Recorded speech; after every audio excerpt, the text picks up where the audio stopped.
Salamat sa lahat-lahat. Kung mayroon man po akong hindi nabanggit na mga tao, ay mayroon nga pala. Lalo na po sa mga faculty staff ng paaralang ito, sa pangunguna po ng ating principal, Sir Charlo Kevin.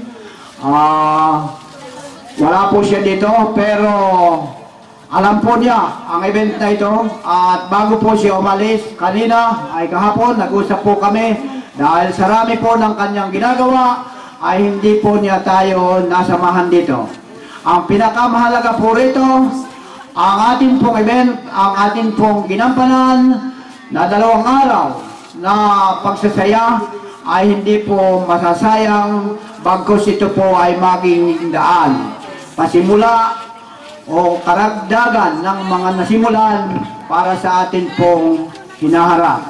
Para sa kapakanan po natin at ng ating susunod na saling lahi. Muli, marami pong salamat at gandang gabi po sa ating lahat. At medyo mapasahin po natin ng ganito. Ito po ay makukuha na po ninyo bukas kasi yung frame ay ilalagay po ngayon. So, ang nakalagay po ay ganito. Egongo Tribal Council Strategic Action for Community Reform and Economic Development o SACRED, Samahang Makasining Artists Club Incorporated, at National Commission on the News People present this certificate appreciation to for their incomparable service in facilitating the event Paskong Makulay Katutubong Pinagbuklod ng Sining at Kultura given this 19th day of December 2012 at Bayanihan Maria Aurora, Honorable Romedy Kawad, Aurora Provincial Chieftain, Honorable Angelo Kalaunan, Secret Chairman, Honorable Cesar Makalinaw, SMI Chairman, at Honorable Ronnie Picanawan, NCIP Provincial Officer. So, ina-award po natin ito sa NCIP, sa SACRED, SMI, Women's Group ng Bayanihan, Bayanihan National High School, at saka sa Egongo Tribal Council.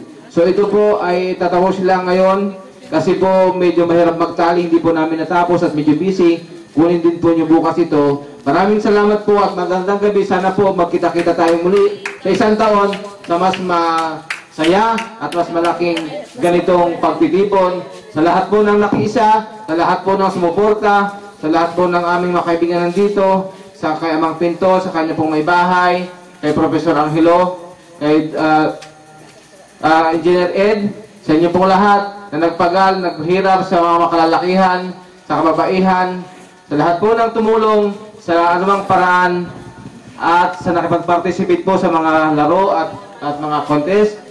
Mabuhay po kayo, pagpatuloy po natin at sa susunod, mas malaki at mas masayang Paskong selebrasyon sa mga katutubo sa lalawigan ng Aurora. Opedan Mazi Dezon Imin. At sa gabing ito, salamat sa pagkakataon na binigay nyo sa akin para makapagbigay ng konting mensahe para ipaabot ko sa inyo ang masaganang pagbati ng Panginoon sa inyong temang Paskong Makulay, Katutubong Pinagbuklod ng Sining at Kultura. Tunay na ang Diyos ay tapat sa kanyang mga bayan na hindi niya tayong pinabayaan, lalo tigit iniipon niya ngayon ang bawat tribo na ayon sa kasulatan na darating ang panahon na pagbubukod din niya ang bawat tribo at hahanapin ang mga nawawalang tribo at pag-iisahin ayon sa kanyang kalooban para matupad ang kanyang plano sa kanyang ikalululhati.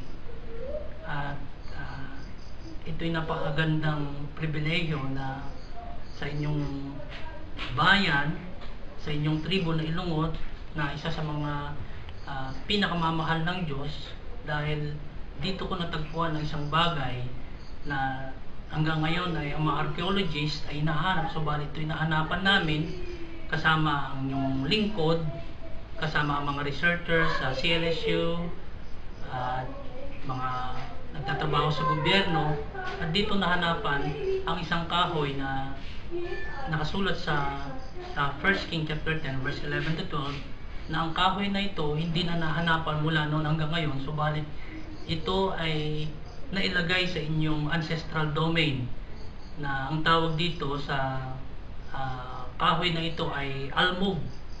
Sa English, ito ay almug.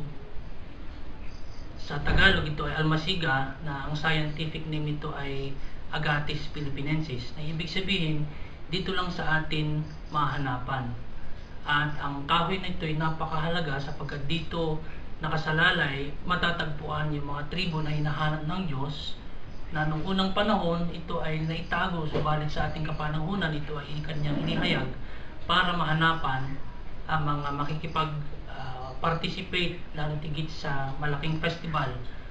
At ito'y biyaya dahil natagpuan mismo sa inyong lugar. At ako'y nagagalak na isa sa mga kabahagi nito na mag-train ng mga ilungot na tribo.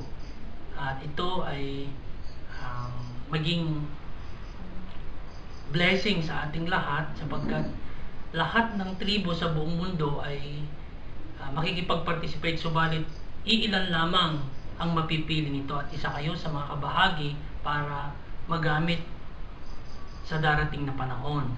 At ang kahoy na ito ay ito yung kahoy na ginamit ni Haring David na pantugtog noong unang panahon. At ito rin yung lugar na kung saan mahahanapan yung mga tao na magpupuri sa Espiritu at katotohanan. At sa gabing ito, gusto kong ipahayag na lahat tayo ay mapagpala sa inyong festival, na ako rin ay maging kabahagi, na ang bawat isa ay may pagkakaisa at pag-ibig, at higit sa lahat na matutunan natin na may balik sa Panginoon ang tunay na kahulugan ng festival, na punong-puno ito ng kagalakan at pagpupuri sa Panginoon. At magandang gabi at masaganang Pasko at manigong bagong taon sa ating lahat.